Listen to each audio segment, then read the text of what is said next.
welcome to this next lecture in the course on pattern recognition. Last class we have just started discussing the theoretical issues of how does one address the generalization abilities of a learning algorithm. In general, how does one talk about learning from examples has been done correctly? Is there a notion of correctness of a learning algorithm? So, this class we look at these issues in a formal sense and introduce first the concept of what is called probably approximately correct learning. So, let us start with what we said last time about learning and generalization. So, we have been discussing this issue of learning and generalization of classifiers. Of course, the issue is same for classifiers as well as learning regression functions. Basically, we learn a classifier or a function using training examples. So, given training examples xi and yi, the idea is to learn a general rule, call it a classifier, call it a function, that would predict y, which could be called the target or the output, given the input, that is x, x can be called the instance, the input.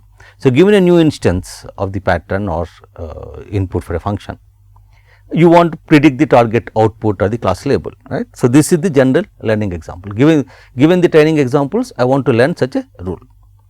So, the question we want to address in the next few classes is how does one formally define the goal of learning, right.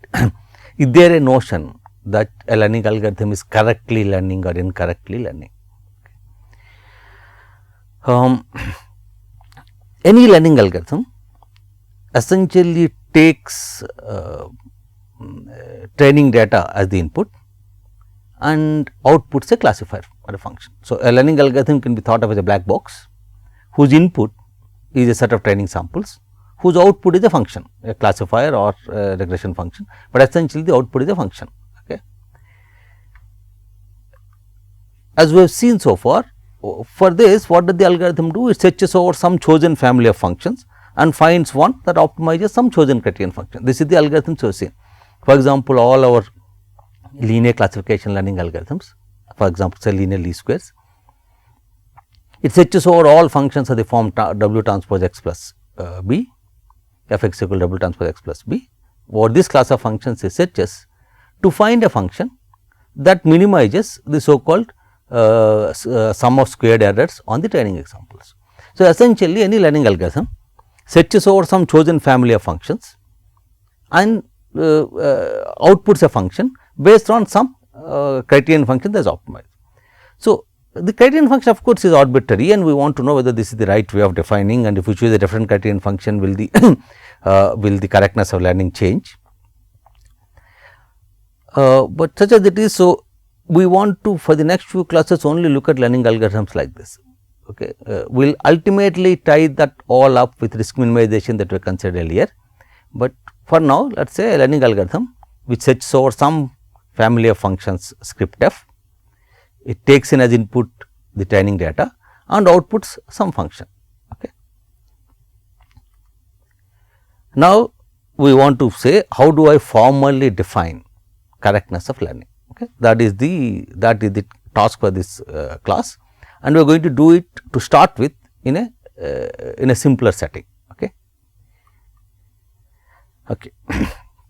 Now, before we get into the actual formalism, I would like to first make you appreciate that there can be many different formalisms. We will be only looking at one.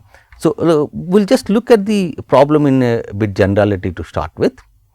So, as we discussed last time, a simple example is curve fitting. Given points x I y I on real line, you want to fit a curve y is equal to f x. Okay. And this is of course, least squares is the only algorithm we have done so far. So, in that sense everybody knows least square curve fitting. So, one simple function learning problem is curve fitting, right. So, given training data x I y I, we want to learn an f such that y can be approximated with f of x. Now, we already saw both while we were doing the least squares algorithm and hence Regular's least squares, and also in the last class, that the data error, meaning the error between f of x I and y I, That is, if I take a particular function f, the error on the training data, which is f x I minus y I, by that itself is not a good measure of how good a function f is, right. We have seen, for example, if I got n points and f fit a nth degree polynomial, I can get 0 data error, but that does not mean that nth degree polynomial is the best fit.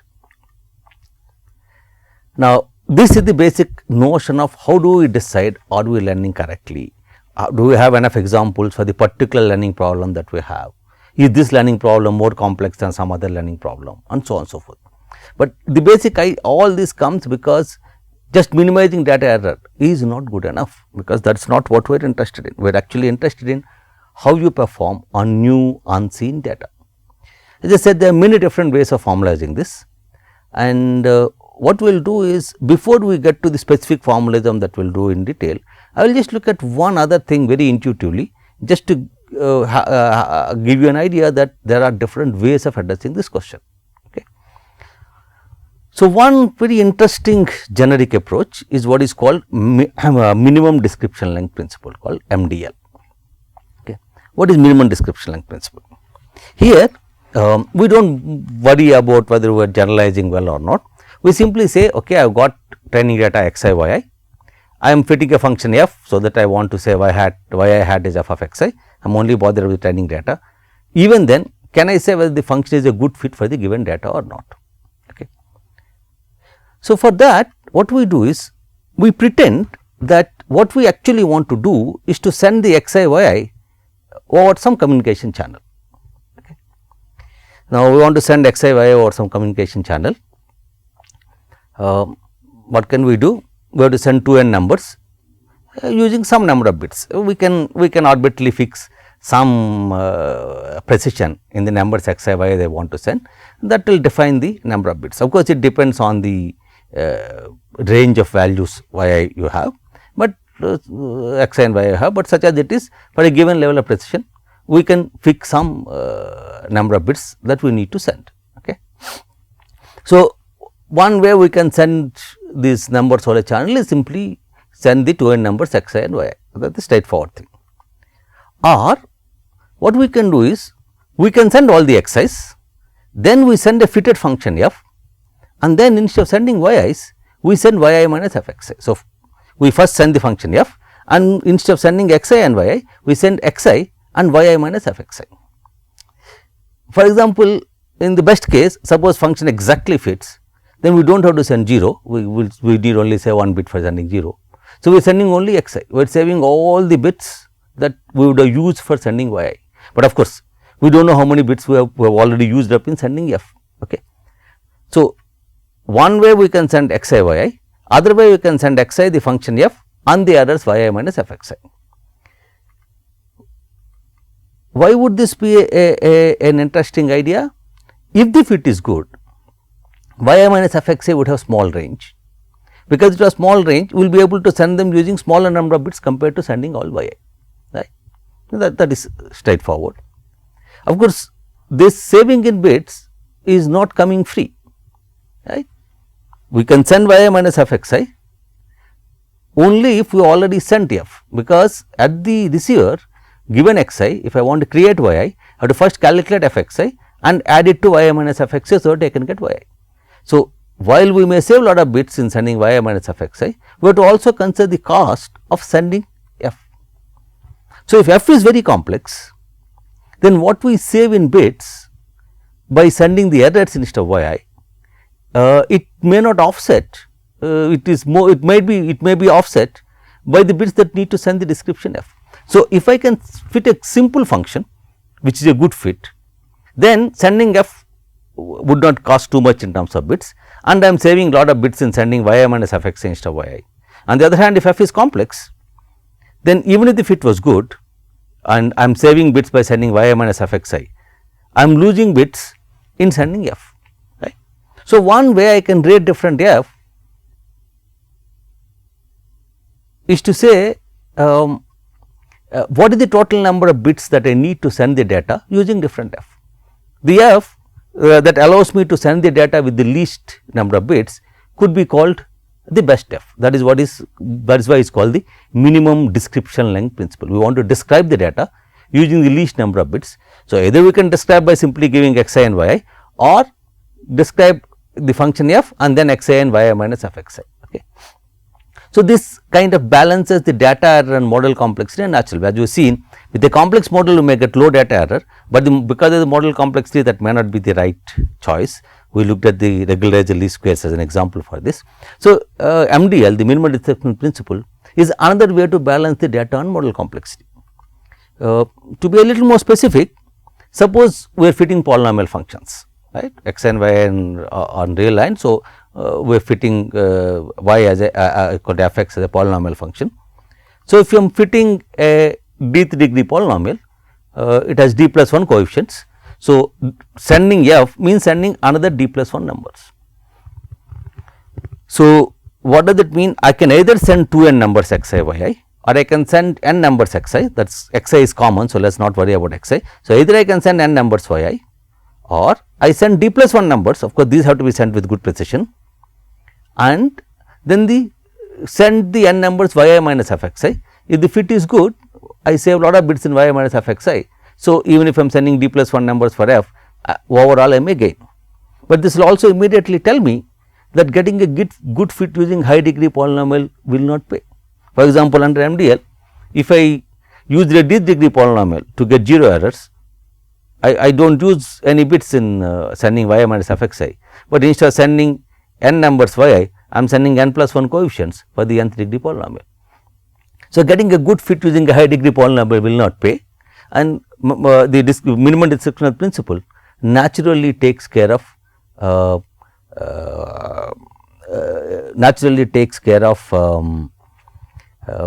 balancing the data error and the model complexity. Essentially, this is an idea of the basic idea that everybody would like to say simple models are preferred. Right? There is something called Occam's razor that some of you might have heard of, which is generally stated by the pithy saying that things should be simple, but not simpler. Right? So, essentially given a lot of data, you want a model to explain it. A simple model that explains it is always better than a complex model that explains it. So, essentially you want to put simple model. So, minimum distributional principle kind of captures this Occam's razor. But in this kind of description length, we are only looking at the training data, right. We are asking whether f is a good fit for the specific data at hand. We are not asking at all about whether it will fit new data, right. There is no statistics here, because there can be statistical model built around minimum distributional principle. We will not do it, we will consider slightly different statistical model which is also related to this, but we considered MDL for two reasons. One is this is another interesting way of looking at data error versus model complexity trade off. Two is that this issue of what is correct, what is the best fit, the definition of what is the best fit is not something unique, right. Here is another very nice interesting way of asking which is a good function fit. Okay.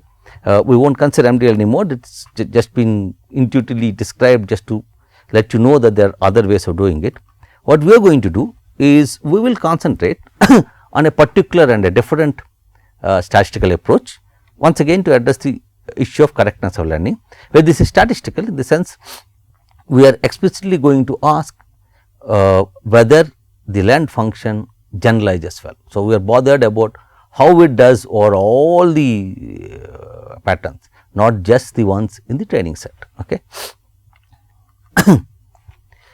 Now, intuitively again, one can always learn the correct relationship between xi and yi if you are given sufficient number of representative examples. I put both sufficient and representative in quotes. Okay.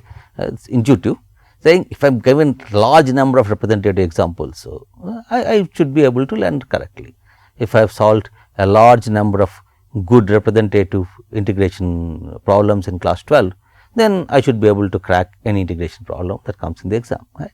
So, our learning certainly depends both on having enough number of examples and enough number of good examples. That is what I mean by representative. So, if all the examples are that I solve are very simple, then maybe I do not learn the concept well. Okay. The second thing that we should remember is that how many examples is sufficient, of course, depends on the family of classifiers from which over which you are searching. For example, if I am even when I am searching say linear classifiers, if I am searching for a linear classifier over R2, I need to only learn 3 parameters, right. A hyperplane in R2 is specified by 3 numbers, or we can even parameterize with 2 numbers. But if I am learning it in a 100 dimensional space, I need to learn of the order of 100 parameters. So, if I have to learn more parameters, intuitively I would need more examples. Similarly, if I am learning nonlinear classifiers, I may need many more examples than learning linear classifiers. So, intuitively once again we would suspect that how many examples is sufficient depends on how complex the class of classifiers over which you are trying to learn. Okay. So, the formalism we are going to present has to capture all these issues. Okay. So, we are going to start with, of course, we will expand, will extend it later, but to get our ideas clear, we will start with a simple formalism where in the training example there is no noise and where the goal of learning is very well defined. Okay. Historically, this is the first formalism that attempted to study complexity of learning from a computer science point of view, but from the statistical learning theory point of view, there are other formalisms that were predating. Today, both these kinds of things are have come together. So, we will first start with this formalism. Okay. So, in the formalism we will say a learning problem is defined by giving the following. You are given some set, I will call it script x, which we call the input space. For most problems, x will be some d-dimensional real Euclidean space, because you are looking at all real valued features or functions defined over real Euclidean spaces. So, x is essentially feature space for us, but anyway in the learning problem we will say the input space is the script x. Then we have an output space. For this formalism we will consider only the classification problem. So, the output space is 0 1. Of course, output space could be R, but right now we will concentrate only on the classification problem. So, output space is denoted by script y, and for us is the set containing only 0 1. So, this is the set of class labels. Then we say we are given a concept space. Okay. Concept space denoted by script c is a subset of 2 power x. If you recall one of the LA classes we consider this notation, 2 power script x is the power set of script x, that is 2 power x is the set of all possible subsets of x. Okay. So, essentially we are given some particular class of subsets of x, which we will call the concept space. Okay. Some particular class of subsets of x, which we will call the concept space. Why? Because that denotes a family of classifiers. Why does that denote a family of classifiers? If I take any c belonging to script c, that will be a subset of x, because the subset of x, I can also think of it as a function that maps x to 0 1, where the function is c of x is 1 if and only if that x is in the subset c. Okay. A caution about notation: whenever you are considering any subset of any set, we can always represent that subset also as a function like this. This is called the characteristic function of the subset. So, we are going to use the same symbol c to denote the function as well as a subset that is mixed in this part of the sentence. See, we are saying c of x here. So, c is a function, and we are saying x belongs to c, here c is a set, right. So, essentially any c that is a subset of x can be represented by its characteristic function, which we also denote by the same symbol c, where on any given x from script x, c of x takes value 1 if that x is in the subset c. Okay. So, in that sense any subset, any class of subsets of x can be thought of as a particular family of classifiers. For example, if we think of linear classifiers, they are defined by hyperplanes. A hyperplane can also be viewed as giving you a subset on which on the positive side of the hyperplane. So, those are the Hopf spaces. So, I can think of Hopf spaces as the class of subsets of x that I am working on, or I can think of hyperplanes as the class of classifiers I am working on. So, in any case, C denotes the family of classifiers that we will be working with. Then obviously, the problem is a learning problem.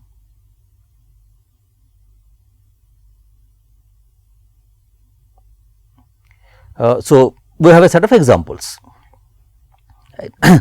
So, as usual we will represent the set of examples as xi, yi, there are n examples. We assume xi's are drawn IID according to some distribution Px on x, okay. The distribution can be arbitrary, we may not even know it. So, the examples are drawn like this, and each yi is obtained as C star xi. So, there is some particular element C star belonging to this class C, which we call the target concept, and all my examples are classified exactly according to C star. So, C star is like a God given classifier, right. So, there is no noise in the example. Given an xi, there is a God given classification for xi, which is given by C star xi, okay. So, we are given these IID examples xi along with their class label, which is obtained from a target concept C star. So, my task now is to, given these examples, searching over C, can I learn some classifier which is a good approximation to C star, okay. So, a few comments on the formalism. We are considering a 2 class case, that is clear because we are taking y is equal to 0 1, and that is why we are able to represent any classifier also as a subset of x. So, every classifier is a function from x to 0 1, and hence is also a subset of x. So, that is why C is a family of classifiers. We are essentially calling this a concept space, because we can think of this as learning some concept from example, learning the concept of when integration by parts is useful. So, I will give you some examples where it is useful, some examples where it is not useful. Can you learn general rules of when it is useful, or maybe more simple and more colorful example. Let us say I have a son 4-5 years old. I every day I take him on the terrace of my house, and as cars pass by on the road, I tell him, that is a Maruti car, this is a Ford car, whatever. Let us say that is a Maruti car and this is not a Maruti car.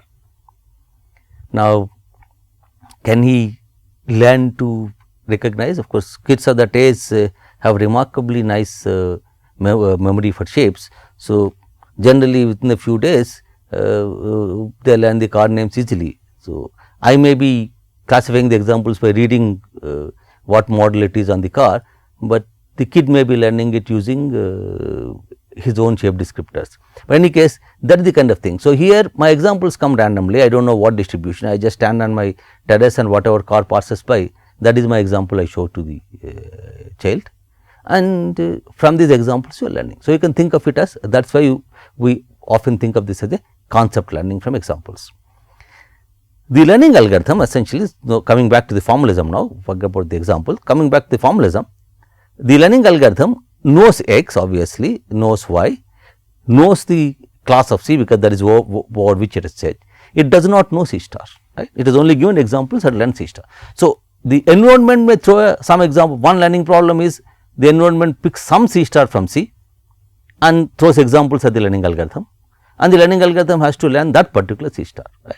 Today I may be teaching my son to recognize makes of cars, tomorrow may be teaching makes of bikes. So, no matter what it is, once I identify a class C, the environment throws examples at me which are classified according to some C star picked up from C, and I have to learn that. Okay. So, I essentially have to learn the target concept from examples. Okay.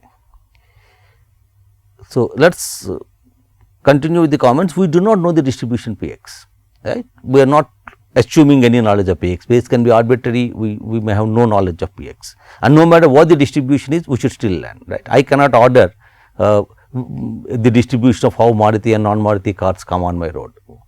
Whichever way the nature orders them, that is how I have to learn. However, we are making examples IID ensures that we get representative samples from whatever distribution we are expected to learn, right. We assumed IID, so that examples are independent. So, for example, if we think of a teacher teaching you maths concept of how to integrate by parts, we do not allow the teacher to cheat you by solving simple examples in class and giving difficult examples in the exam, right. So, examples are randomly drawn from all the problems in the textbook, right, in an independent manner. So, there will be simple ones, there will be complicated ones, everything comes. So, by making examples IID, we can kind of ensure representative examples are seen. Okay. We are trying to teach a concept through examples that come from arbitrary distribution. Since you have taken yi to be C star xi in this problem, there is no scope for noise in this formalism, and assuming C star belongs to C means that ideally we can learn the target concept, because searching over C saying that I should I should properly approximate C star is reasonable, because the target concept exists in my bag. Okay. Now, before we go further, let us ask, why do I need this particular family of classifiers? I can, for example, take C to be 2 power x. What does that mean? It means that I am searching over every possible classifier, 2 class classifier, right. If I take C to be 2 power x, it simply means that I am searching over all possible 2 class classifiers. So, no matter what the target concept is, I would always be able to learn, right. There is no restrictions. Obviously, this looks too ambitious, right. As we shall see later on, even theoretically it is not viable. If you take C is equal to 2 power x, except in the special case where x is a finite set, you will never be able to learn well. Okay. But anyway, we can take C is equal to 2 power x. But the idea is that we choose a particular C based on some knowledge we have about the problem, or because of the kind of learning algorithm we have. Maybe I have an algorithm that can only work with certain C. So, the best I can do is to search over that C and hope that the target concept is in that, or I have some extra knowledge about the problem because of which I can take a particular C, even though I do not know C star, right. For example, the second case occurs when we chose linear classifiers, right. We know that linear separability is very hard. We know that there are many situations where even the best linear classifier may not be good enough, but still because the algorithms are simple and they have nice structure, right, we may still want to learn linear classifiers. Okay. So, one example is, instead of taking 2 power x, we take set of all half spaces and learn the family of linear classifiers. This is because we have a good learning algorithm. Here is another example where we may choose C based on some knowledge we have. Once again, to make it a little colorful, we will continue this example for all the theoretical development we have in this class. So, let us say we want to learn the concept of medium built persons based on 2 features, height and weight, because it is a simple R2 classification problem. The idea of medium built is just to give it some flavor. Okay. So, x is R2, y 0 1 is a 2 class problem, and we will be given some examples. Of course, examples have no errors, drawn from some arbitrary distribution. So, for example, my examples could be like this. There are 2 axes, there are some points which are all positive examples, 1 class examples. All those red stars are the other class examples. Because medium built, essentially in the middle of the height weight range is what we will think of medium built. Any extremes are not medium built. Okay. So, for example, these could be one set of examples for our concept, right. Now, given this, what can we say about C? For example, we will say that if somebody is medium built at a particular height and weight, and at the same weight and another height also we will call somebody medium built, then at that weight in between all the heights also he should be medium built, right. So, one way in which we can approximate medium built is to say that the class C should be axis parallel rectangles, right. So, my God given concept can be that there are some weight height ranges. If the height weight falls inside that, then we will call it medium built, outside we call it not medium built. So, we can think that the unknown C star would be some rectangle whose sides are parallel to the coordinate axis. So, we will call it axis parallel rectangle. So, we can choose C to be set of all axis parallel rectangles. Once we choose C to be set of all axis parallel rectangles, assuming that C star belongs to C, mean that the God given classifier is also an axis parallel rectangle. So, we are assuming that all our examples come classified with respect to one particular axis parallel rectangle. We do not know which particular axis parallel rectangle, that is what we have to learn. Now, we will keep the example aside, we will first develop the theory of defining goal of learning, and then we will come back to the example.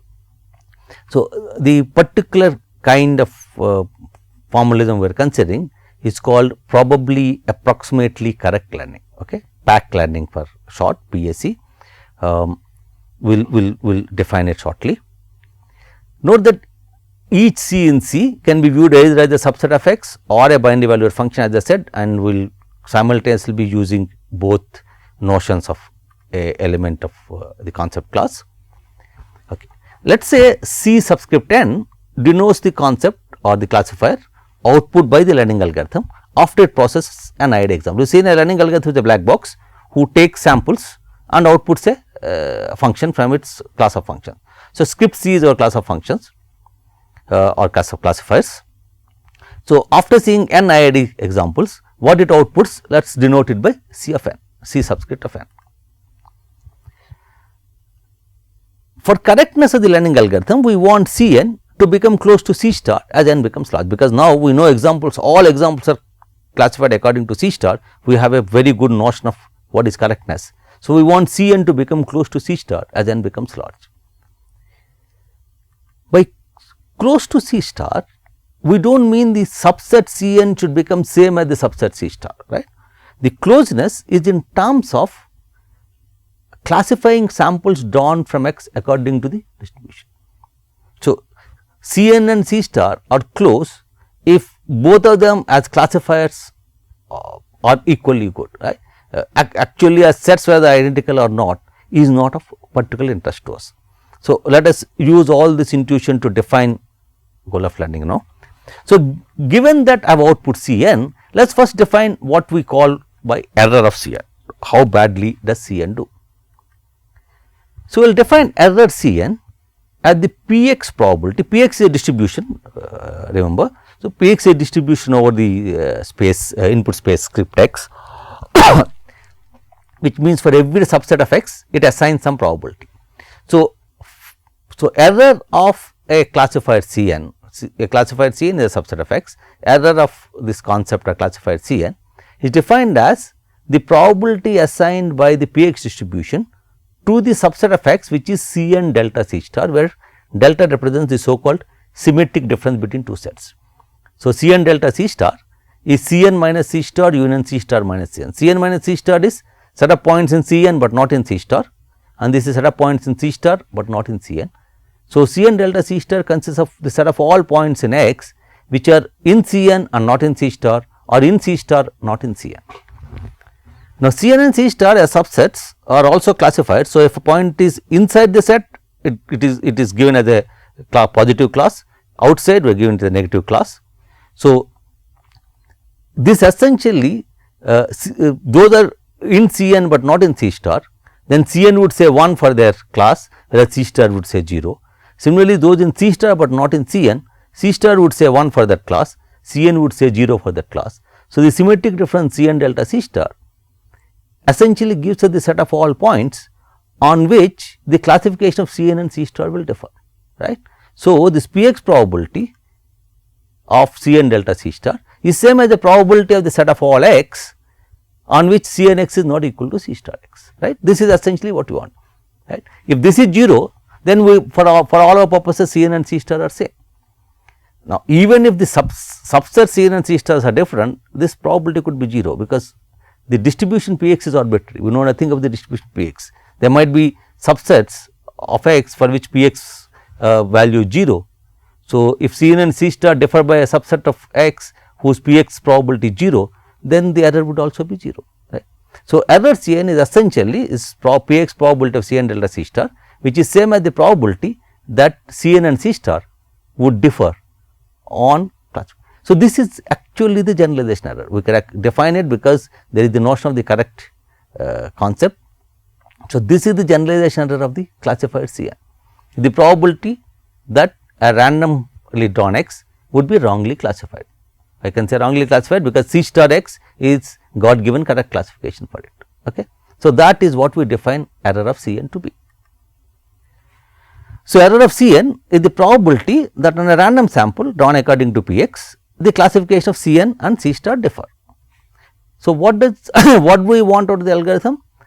As we see more and more examples, we want error of Cn to become 0, then Cn becomes essentially same as C star, and that tells us that our learning is fine.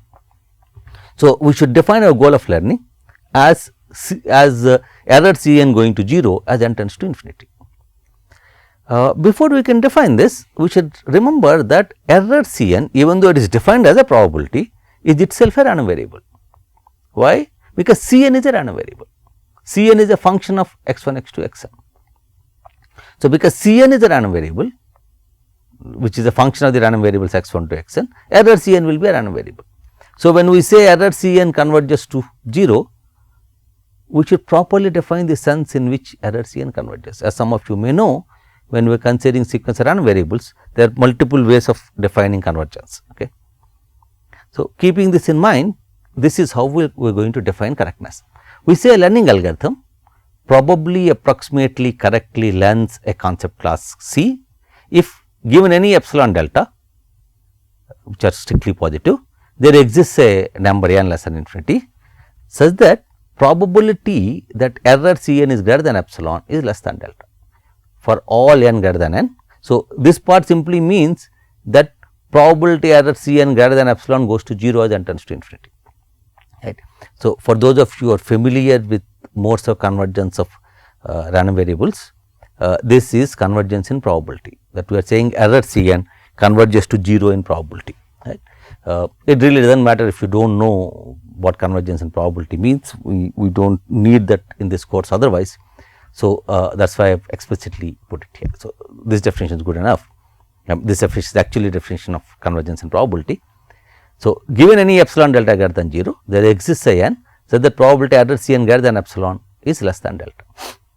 So, no matter how small delta you give me and how small epsilon you give me, I can always find a n, so that the probability that the concept output after seeing n examples has error more than epsilon is less than delta. Okay. This should happen no matter what Px is, no matter what C star is. I am only know class C, I am there to learn any C star belonging to C as long as you give me examples. So, no matter what Px is, no matter what C star is, the algorithm should ensure this. That is when we say the algorithm can probably approximately correctly learn the concept class C. In shortly I will explain these adjectives in the definition. Okay. First, what is this probability with respect to? Probability with respect to what distribution? This probability. What is the random variable inside here? Cn. Cn is a function of x1 to xn. So, this probability is with respect to the distribution of n tuples of IID samples, because Cn is a function of n IID samples. So, this probability is essentially the n-fold product probability of Px, because the examples are drawn IID. So, this probability is with respect to the distribution of n tuples of IID samples drawn according to Px and x. Okay. Px is arbitrary, but the testing and training distributions are the same, right. We are giving samples with respect to Px and we are assessing you on error Cn. Error Cn can be 0, as we already said, even if Cn is not equal to C star, as long as under Px Cn and C star, Cn delta C star is 0 at 0 probability mass. So, while Px is arbitrary, the fairness in the formalism comes because I am giving you training examples drawn IID according to Px, and I am defining correctness also with respect to the Px probability of where you make errors. So, for example, if there is a space in X where Px probability 0, a subset of X where Px probability 0, then not being able to learn how to classify those X's, you are not penalized for, because you will never ever see those examples. So, you are not expected to learn. Or more colorfully, let us say in the town in which I live, let us say I am trying to teach my son to distinguish between Maruti cars and Ambassador cars, and let us say in the town I live, all Maruti cars are non-white and all Ambassadors are white. So, it is in many examples, and if my son thought that color is what determines Maruti versus Ambassador, I can't blame him. That is essentially what this means, because error Cn is with respect to the Px distribution. So, I am giving you training samples with Px distribution and I am rating you once again based on how you do on a random sample drawn with respect to the same Px. So, for example, if I learnt what are medium billed persons in India, that notion may not carry over to medium billed persons, let us say in Northern Europe, because there generally people are much more hefty, right. But the algorithm can't be penalized. That is what it means by, even though I am saying that this should hold for any distribution, it is still fair to the algorithm, because both training and testing are done on the same distribution. So, essentially an algorithm pack length, if probability error C n greater than epsilon is less than delta for sufficiently large n and p x, and of course, any C star, why does the name? Error C n less than epsilon means C n is an approximately correct classifier, because it does not make more than epsilon errors. So, what this says is, the classifier output by the algorithm of seeing n random examples is approximately correct with a large probability. Its probability of being not approximately correct is small, or its probability of being approximately correct is. So, I can write the same thing as probability error C n less than or equal to 1 minus delta is greater than 1 minus epsilon is greater than or equal to 1 minus delta. So, essentially what we are saying is that I learn an approximately correct classifier with a high probability. That is why it is called probably approximately correct learning. The epsilon delta are often called the accuracy and confidence parameter. So, I am learning to an accuracy of epsilon and with a confidence delta. The idea is that no matter what accuracy and confidence you give me, I should be able to tell you an n, so that if you give me that many examples, I can learn to that accuracy and confidence. Okay. Let us go back to the example of learning medium billed persons and think of a simple algorithm strategy and ask, is that a pack learning algorithm? Okay. So, x is odd 2. Now, how to have a learning algorithm? This is theory. So, I do not have to worry about how I am implementing the algorithm, whether it is a real computer algorithm or not. I am just looking at a strategy for the algorithm. It knows the class C and it has a set over C. So, this is what the algorithm does. After seeing n examples, the algorithm outputs a classifier that correctly classifies all the examples. It churns into its bag C, looks for some C which correctly classifies all the examples. Now, because C star is in C and C star classifies all examples correctly, at any given time, no matter how many examples you have seen, there will always be at least one classifier in my bag which correctly classifies all the examples. So, I should always be able to find a classifier which correctly classifies all examples. Though C star correctly classifies all the examples, there is no guarantee that given any finite subset of examples, that is all I can see in a learning algorithm, there may be other classifiers within C which also classify these finite examples correctly, right. So, there can be more than one C in script C that is consistent with all examples. By consistent we mean it classifies all the examples correctly. So, more than one C, what should my algorithm do? It should still have a simple rule of what to do. This is an algorithm all the same. So, what it does is it outputs the smallest such set C, because each classified is a subset of X, I can have a notion of smallest set C. Okay. So, if there is more than one C that is consistent with examples, I output the smallest subset. How do I define small? If there is a finite subset of C in my finite subset of X in my bag and if that finite subset is consistent, then I am comparing finite subsets. So, smallest is in terms of number of points for finite sets. So, if I am looking at an infinite set and finite set is smaller than the infinite set. If I am looking at two finite sets, the one which has small number of points is. On the other hand, if I am comparing two infinite sets, they are subsets of odd 2. So, we will say there is in terms of areas, because there is problems of if suppose one set is a line, what is its area, it does not matter for us. This is a simple example, we will never encounter that.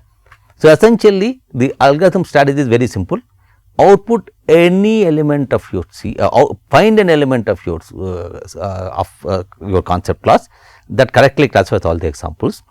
If more than one such element exists, find the smallest. Smallest is in terms of number of points if there are finite sets, in terms of area if there are infinite subsets of odd 2. Okay. We look at two different concept classes and both use the same strategy and find out what the algorithm does. Okay. So, for C1 we take the set to be all axis parallel rectangles. We have already seen that might be a nice thing, because we know the C star is an axis parallel rectangle. Of course, the C1 is still uncountably infinite. The number of elements in the C1 is uncountably infinite, right, because given any two real numbers, one above the other in R2, I can draw an axis parallel rectangle with those two as the two vertices. So, the number of axis parallel rectangles is still uncountably infinite, but C1 contains only set of axis parallel rectangles, no other subset of R2 is involved. We will take C2 to be 2 power x, that is C2 is the set of all possible classifiers. The idea is we are going to show that if I land with the strategy looks very simple, the strategy is same. I am just trying to look at the simplest element in my concept class that is consistent with all examples, right. It looks a very nice strategy. Right now I am not bothered about how I can implement for various concept classes, but forget that. It looks a very nice strategy, and what more can I do? I was told there is no noise. So, might as well look for a classifier that classifies all examples correctly.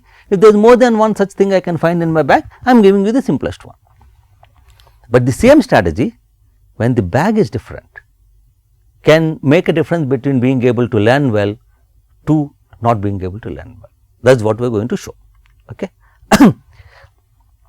Of course, we assume as earlier that C star, the God given classifier, is an axis parallel rectangle, and C star belongs to both C1 and C2, because C1 is the set of all axis parallel rectangles, C star will be in C1, C2 is set of all possible subsets of R2. So, once again C star will be in C2. All our examples are classified according to C star, right. So, hence given any x y, it is positive if it is inside the rectangle C star, negative if it is outside. So, let us recall this is our sample, this is the C star which we do not know. So, when I get examples, I get points randomly sampled according to Px. If a point falls inside this, it will come with a positive of 1 label. If it falls outside, it comes with a negative or 0 label. Okay. So, first consider our learning strategy with the concept class C1. So, what does it do after seeing n examples? It is looking for a smallest element in C that is consistent with all examples. Now, all elements in C are infinite sets. So, it is looking for the axis parallel rectangle with smallest area that is consistent with all examples. So, what will that be? It will be axis parallel rectangle that encloses all positive examples seen so far. See, I have seen these positive examples. So, all of them have to be inside the rectangle. By inside, we will define on the rectangle also, right. So, I am looking at all possible axis parallel rectangles which contain these points, and among them I am looking at the smallest one, namely the smallest area. So, that will be the smallest axis parallel rectangle that encloses the positive examples, right. Consider output algorithm would be this. Okay. So, the smallest C consistent with all examples would be the smallest axis parallel rectangle enclosing all the positive examples seen so far. That means, under the strategy of the learning algorithm, for all n, Cn would always be inside C star, right, because all these examples have to be also inside C star, because C star is the correct thing, right, and Cn is the smallest such enclosing rectangle. So, Cn would be always inside C star.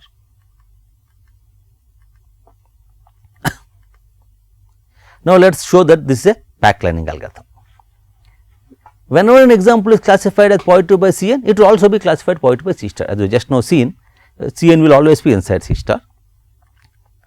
Hence, the points of input space X where Cn makes errors would be the annular region between the two rectangles. So, this is what my algorithm will learn, the smallest axis parallel rectangle. This is the God given rectangle. So, only for points that falling in the annular region, the classification will differ. Anything that is falling inside Cn is also inside C star. So, the two classifiers, two classifications like E. Anything that is outside C star, once again both Cn and C star will classify as negative. So, the only place where Cn and C star will differ is this annular region between the two rectangles, right. So, since Cn is also an axis parallel rectangle which is inside C star, the Cn delta C star, because one of them is a subset of others. So, Cn delta C star will be only C star minus Cn, that is this annular region. Okay.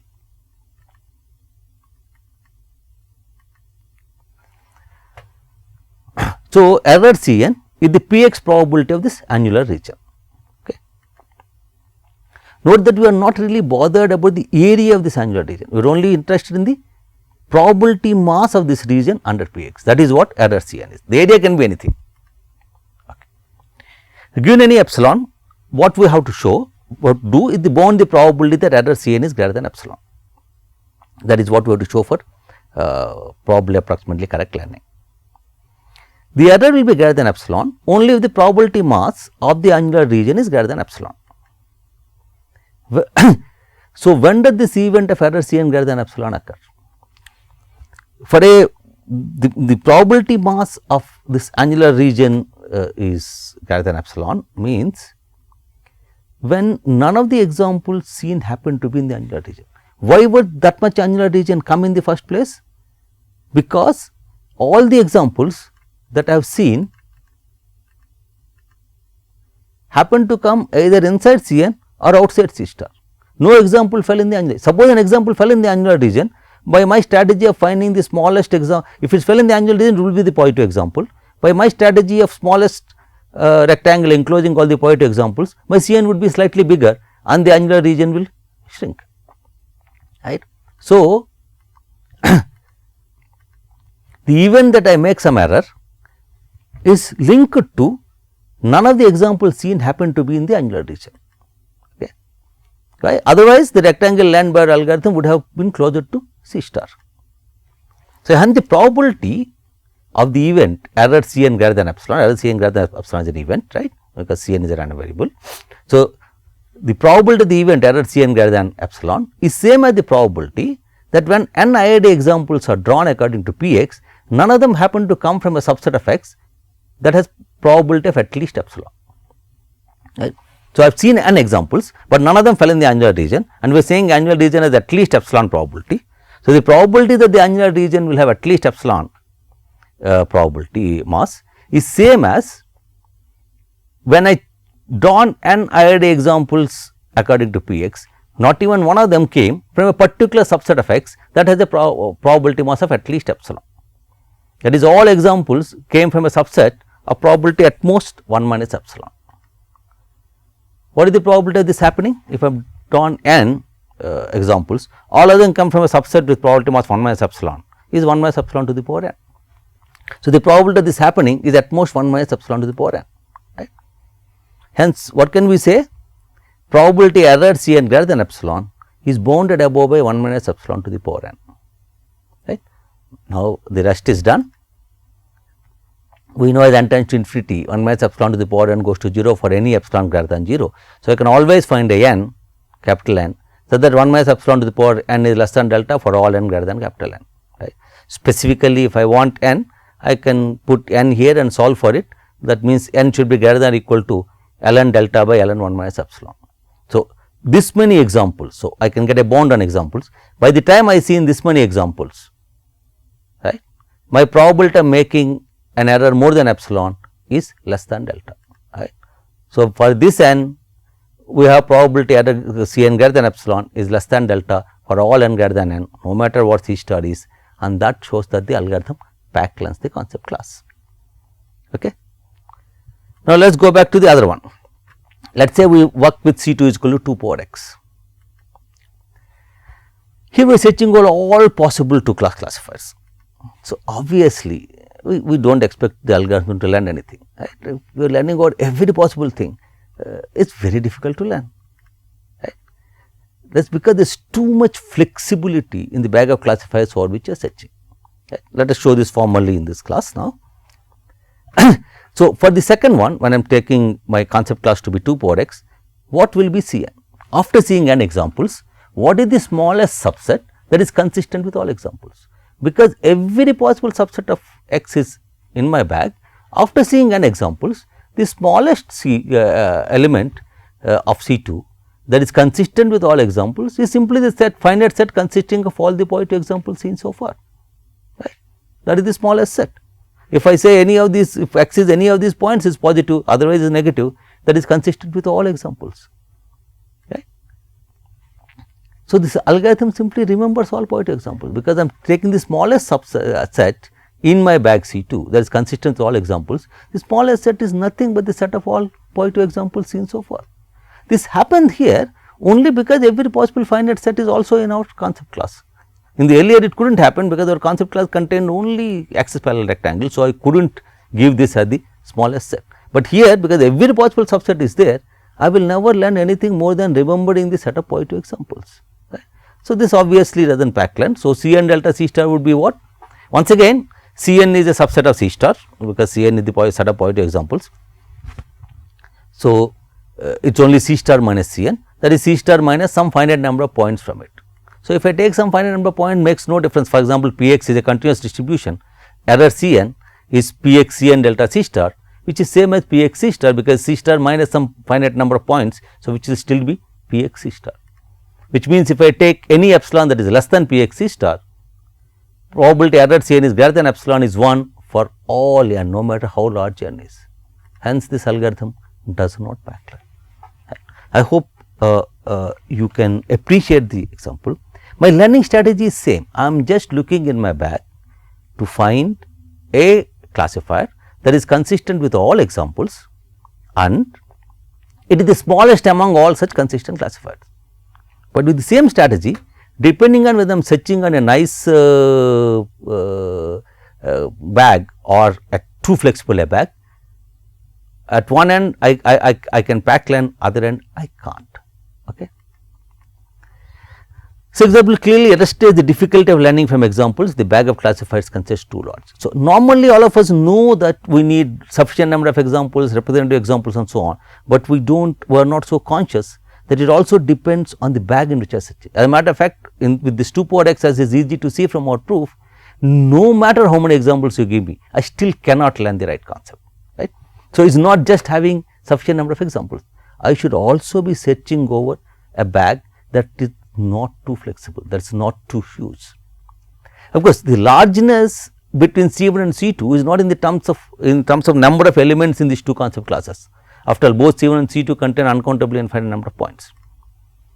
We will later on define a proper quantitative measure to say when we can say one concept class is more complex than the other. But right now, we can say this following: every axis parallel rectangle can be specified by 4 quantities. So, if you give me the left bottom vertex and the top right vertex, those are 4 real numbers, axis parallel rectangle is uniquely defined, which means it can be parameterized by 4 parameters, whereas I cannot finitely parameterize the set of all possible subset for 2, right. In that sense, the axis parallel rectangle is a much simpler concept class than the other. Also, of course, given that I only need these 4 numbers, by finding min x, max x, min y, max y among all positive examples, I can very easily calculate the smallest axis parallel rectangle, right, and it is very efficient. Okay. So, the concept of pack learning is interesting because it allows us to define properly what the correctness of learning algorithm, it allows us to bound the number of examples, tells you the relative complexities of different learning problems. Okay. However, it deals with very ideal learning situations, right. We have a God given classifier, then perfectly classified, noise free. So, this is done so that we get our teeth into the problem. So, next class we will try to extend this formalism so that we can look at more realistic learning situations. Okay. Thank you.